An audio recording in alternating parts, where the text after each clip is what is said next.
whenever there is trauma, adversity, whenever life is unfair on you in one way or the other, there are a couple of things that I look at. And one of them is, the basics and the foundation. And I'm one of the people who was hugely misunderstood at the death of my husband, And people were like, how she is still smiling, why is she preaching? Why is she singing? No, she's not fine. She's still gonna crack and this and that. Well, people have a right to think whatever that they think. But maybe let me just give you a bit of an inside story so that you at least have an understanding of where all that came from. Point number one, the foundation and the basics of who you are as a human being. And as we go through adversities, whether it is adversities that we call or adversities that just come, the one thing that we need to understand is the fact that we are God's eternal spirit living in this body. And I think one of the scary things that I am continuously discovering is this thing, whenever we speak about pain, whenever we speak about adversity, whenever we speak about difficulties, often it is the experiences of the body.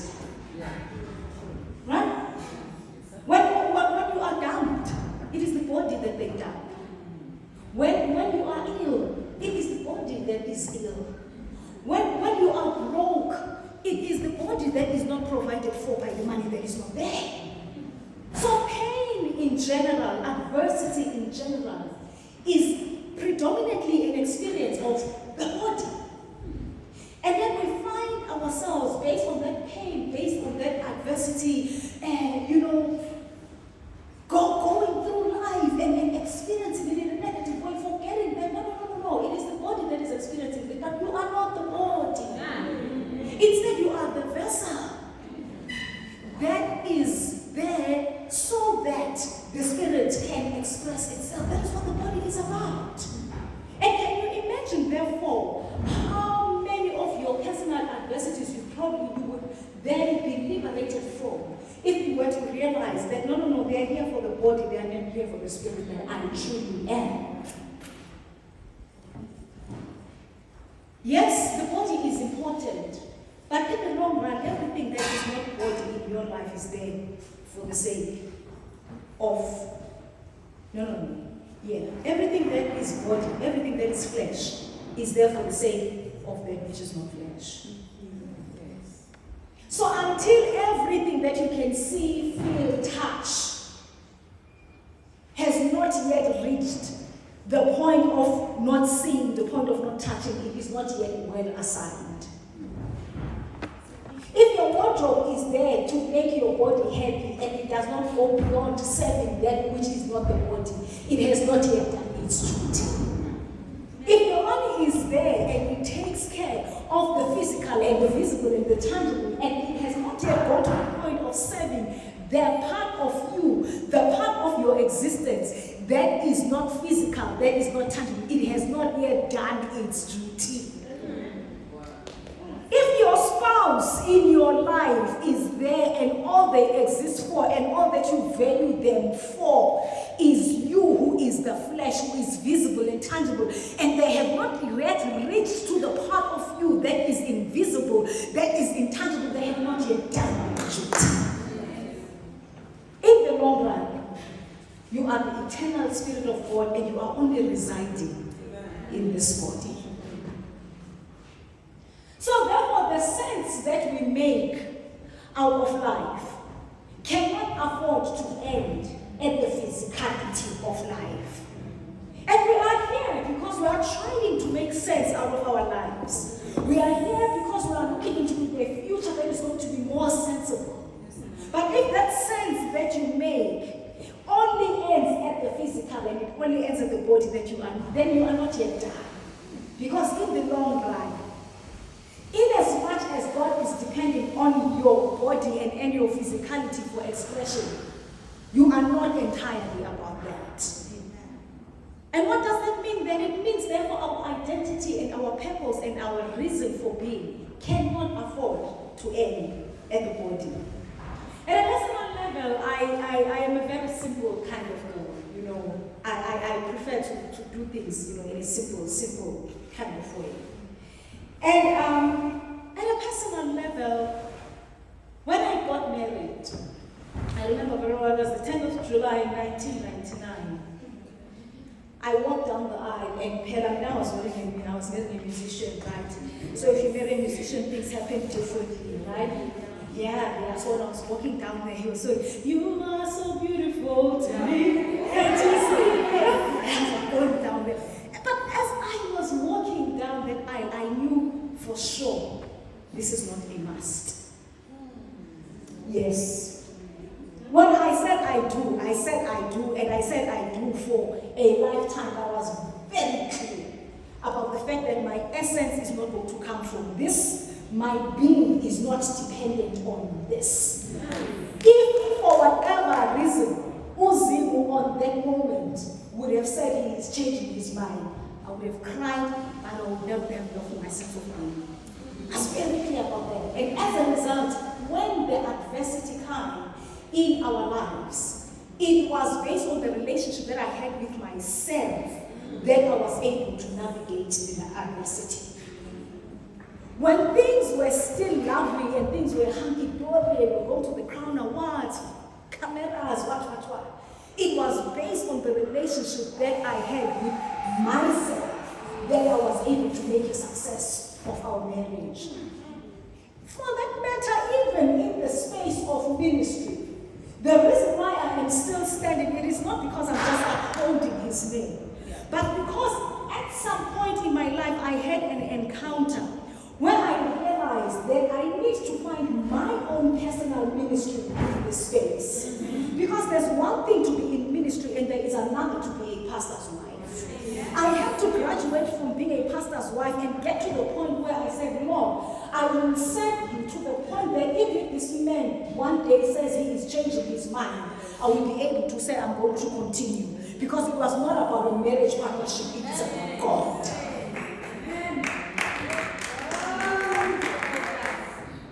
So therefore, when adversity comes, it's important that adversity should come when your mind is in the right space. Adversity should come when your spirit is in the right space, and adversity should come when the inner man is fully fed. Because you see, at a time of adversity, you don't learn anything new. At a time of adversity will squeeze out what is already in the inside of you.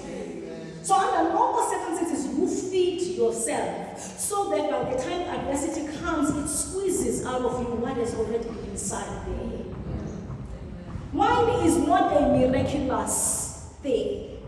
Wine happens because a grape is formed into a grape while things are okay. So by the time the pressing comes, naturally it is the grape juice that is going to come out.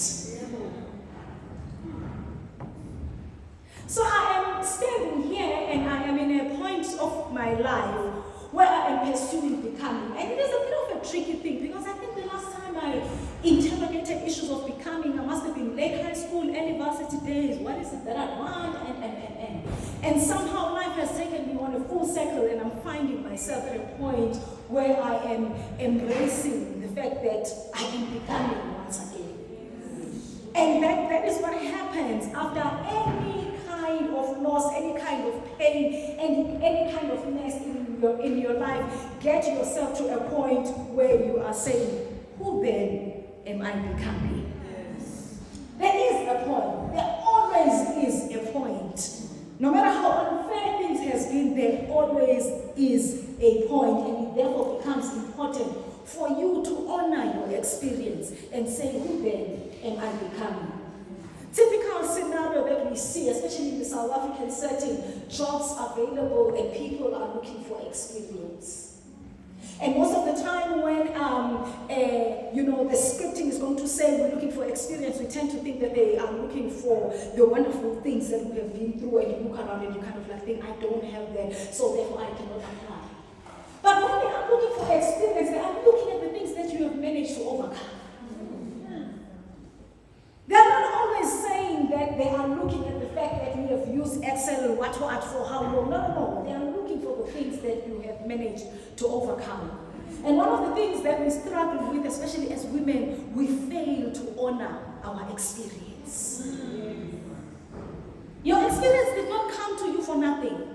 In the long run, you honor your experience. And how do you honor your experience? You honor your experience by refusing to be the same after that kind of experience.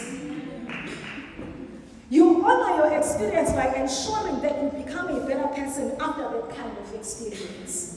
This thing you're going to today, you are going to be disturbed by one scenario. Tomorrow you are disturbed by the same scenario again. Tomorrow you are disturbed by what were these experiences coming to you to do, Gandhi? If over and over again you're going to be hurt by the same thing, by the same thing. I forgot to answer your message last week, you got hurt.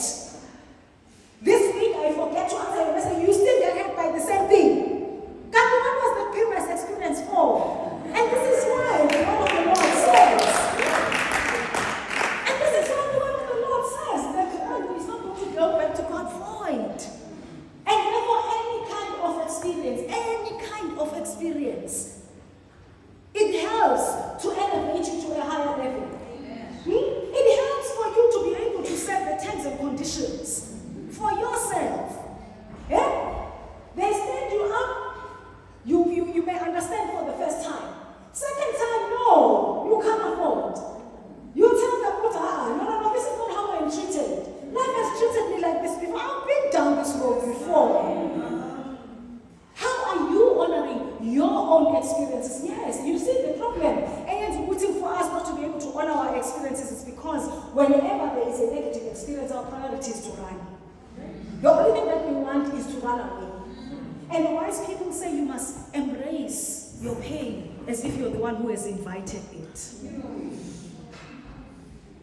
Embrace it as if you like it.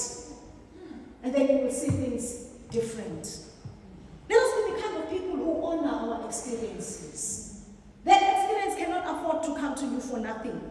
That experience cannot afford to come to you in vain. There must be a way in which out of it you become a better person. So as we are here, we are on our way to something greater. Irrespective of where we come from. And by the way, I'm very much sensitive to the fact that pain is the same. You know, Uti Configure spoke about issues of comparative suffering. Give me, she didn't actively put it that way. This thing, Uti, when you hear about someone's pain, and then you start, thinking about your own pain, and in the long run, pain is the same. I've learned, Uti, I'm not the kind of person who will say, no, but you will never understand because you've not lost a husband. Yeah. Pain is the same, loss is the same. Yeah. I may have lost a husband, you may have lost a job, you may have lost something else, and I will go through the same thing. And having gone through the same thing, it is very important for you as you get up to understand or to decide where you are going. And all of us, as we are here, we are on our way. And we are dealing with something. And the critical thing is, as you are dealing with something and as you are on your way from something towards something, what is instructing you? And what is determining your direction? Where do you get the instructions concerning life? Do you get the instructions concerning life from the other people who set the standards around you?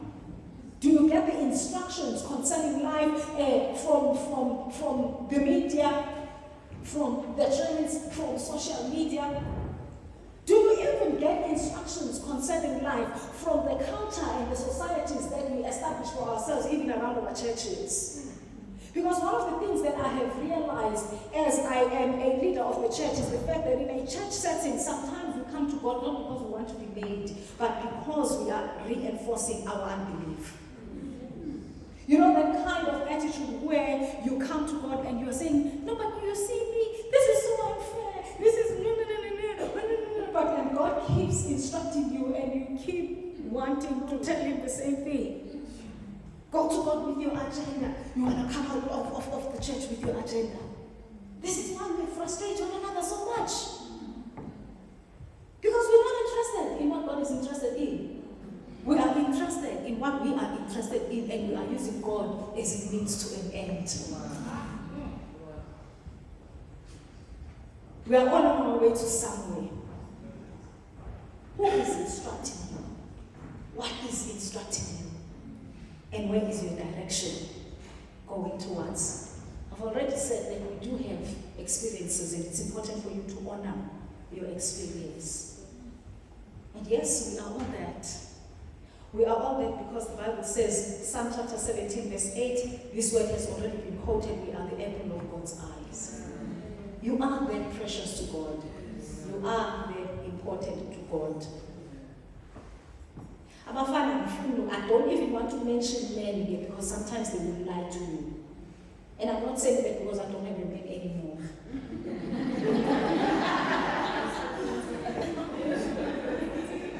But it is very important for you, which is sometimes, even when you love them, when they tell you something that is not part of your baseline, you smile and you don't believe it and you walk away.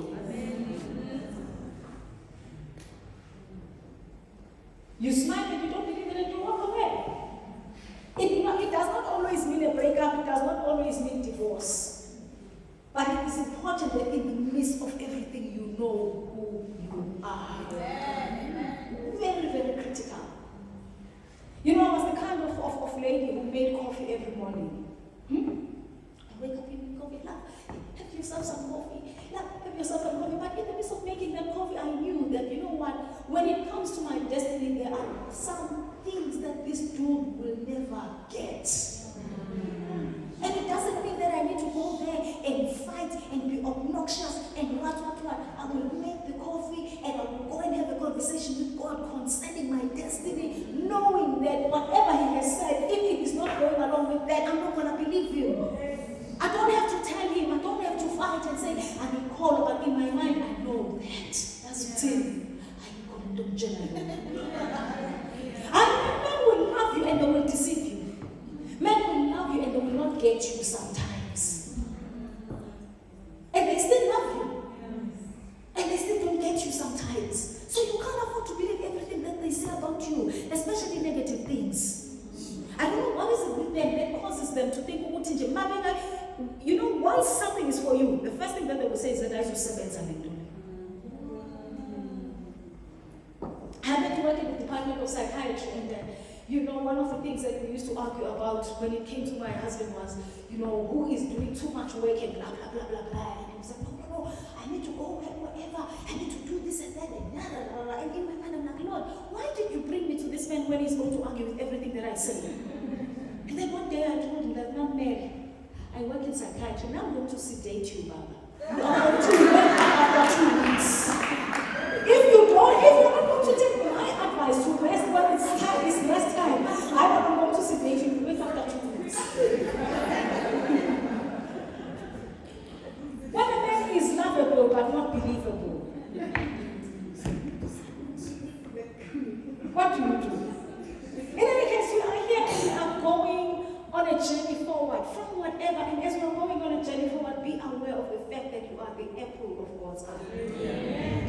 You are that precious to God. These are the things that are supposed to drive you as you move forward. Things that are supposed to drive you as you move forward is understanding that you are crowned with glory and honor. Psalm chapter 8, verse 5 to 8. That is who you are. Don't even worry about a stigma. People stigmatize everything. Don't even worry about stigma. You open up about your mental illness. The moment you are excited, they'll start saying,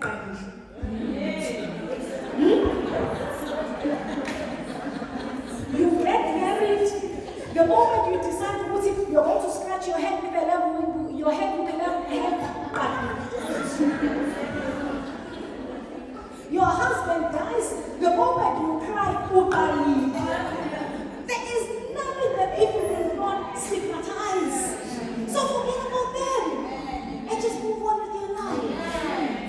When God has crowned somebody with glory and honor, do they look like the way you react to things?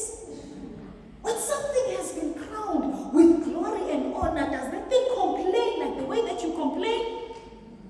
When a woman has been crowned with glory and honor,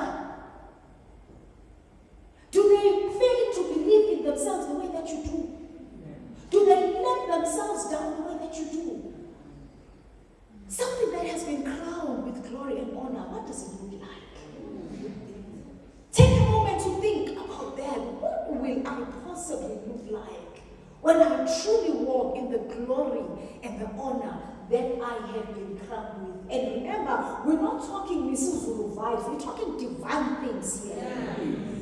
What will I possibly look like when I truly live up to the truth that I've been crowned with glory and honor? The Bible says in the book of Isaiah chapter 49, we are a tattoo on the palm of the hand of God. That is who you are. Life circumstances will tell you one thing or the other, but you are a tattoo on the palm of God's hand. There's nothing that is going to firikana you like, hey, no. It's going to make you dear mekar, right? I think it makes you dear mekar. It confuses you. 2 weeks ago, on a Wednesday, I often have midweek services on Wednesday. So 2 weeks ago on a Wednesday, my program is untidy. And I'm sitting on my table and trying to sort myself out before I start the day. And I found myself running to my phone and I'm thinking, you know what, let me just phone me and say, love, can you cover me for Wednesday evening? And I'm realizing, Taibo, it's been 4 years. So I'm like, your mood. Pain can confuse you. Loss can confuse you. But never be confused about who you are. What is your baseline? What is your baseline as you are moving in the direction of your healing, as you are moving in your direction of your becoming? Be clear about your baseline. There are things, if it does not belong to you, if it is not part of who you are, it is not, no matter how beautiful it looks. Sometimes that is going to mean, and walking away from it is going to be uncomfortable. But if it is not for you, it is not for you. As we are taking away forward, it is very important for you, for us to understand the ownership. Whose are you? Who do you belong to? You know, the one thing that I like, especially I know that a lot of us have, the township, the township kind of vibe, You know when your mom owes the neighbor some money, or when it's the other way around, your mom wants the money from, she'll send you, and then can I just have that parcel? You've received a phone call that you did not want to answer because you knew that it probably had something to do with the money or some accountability that you owed someone else. The person on the other side, when they give you a phone call, they are not preoccupied about the fact that you do not have the money. It is not your situation that drives them to call you. But it is the fact that they own that money that is supposed to come from you. That is why they're going to give you a call. If it was about the fact that they know that you are living in a yes, they would not. But the reason why they send people at the call center to say make those calls is because they know that their money is yummy. When your mom sends you to the neighbor, it's not that alabonanga ukuthi neighbor kafikanga namaplastic asespa, but they send you to the neighbor because in their mind they know that that money is mine. This is how ownership works, and this is what God says to you and I in Isaiah chapter 43. He says, "You are mine." He doesn't. It's not about the fact that and they've been unfair to you. He says, "You are mine." It is not about the fact that it is not making sense as to where you are and why things are happening the way they are. He says, "You are mine."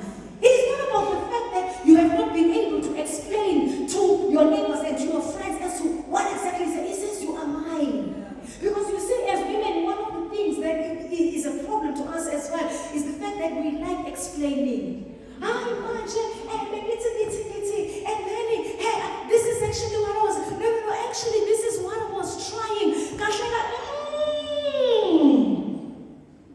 It is the world that will expect explanations out of you. God does not expect explanations, He just expects belonging.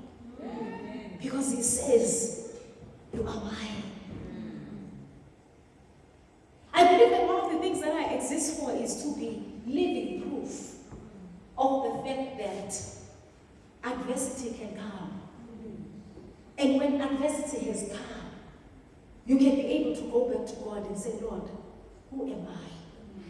Show me again the quality of your eye. Then I know that as you show me the quality of your eye, I understand where I belong. It's doable. It's doable to forgive people. Sometimes you don't have to forgive people, you just forgive life as it is. And this is what I tell my own children as I take them through their own grief journey. Learn to forgive life. Because at some point, life is going to be unfair. Whether you understand it or not, it will be unfair. Whether you embrace it or not, it will be unfair. So learn to forgive life. And I'm telling you this because I know that sometimes they do not understand what I'm saying, but they say it all the same. I tell them that, you know what, your life story is unfair, your life story is terrible. Your life story will never be understood by a whole lot of people, but it will never be a disadvantage to you. Tell them that in front of a grave, standing before a grave, I'm like, you know what, this is the nonsense of life, and it will never be unfair to you. One way or the other, it is going to work out. Because this is God. So yeah, all of us are dealing with some form of mess on the other. But there's someone who enables you to deal with the mess in a way that truly enables you to get to the point where you are meant to be. And this is why you are here. To say, girl, you own that. You've got this thing. You've got this thing. Let them walk away, you've got this thing. Let the balance sheet be messy, you've got this thing. Let the disappointment come, sometimes it will come from church, you've got this thing. You know why? Because on the outside, you are only a vessel. And there's someone on the inside who is meant to reside. You are there because you are the pedestal of someone's glory. And that someone is God. We can do this. We can do this. We have not been carried thus far so that God can make a laughing. There is no way that God can preserve you through anything so that He can make a laughing stock out of you. God is the owner of life and He knows what to do with life. Take it from me. I work in the health setting. I know a situation where I leave a patient on a Friday and I say this one is on on Monday. And guess what? The one that you do not expect to find is the one that you find.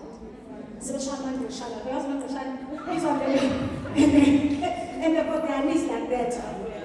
And the hospital, she's like, oh, where?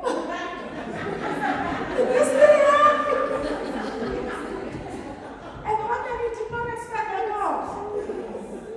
So your reason for being, it is God who knows it. If He wanted to deal with you, if He wanted to get rid of you, He had so many opportunities there. The fact that you are here, He has a purpose for your life. And He is saying you are the pedestal of my expression. I'm looking for a ram, and I see it in you. Because you see, Giorgio Armani does not end at designing something and leaving it in the store. At some point, he needs a ram. He needs an agent of display. He needs an agent who is going to say, this is my splendor. And God is counting on you.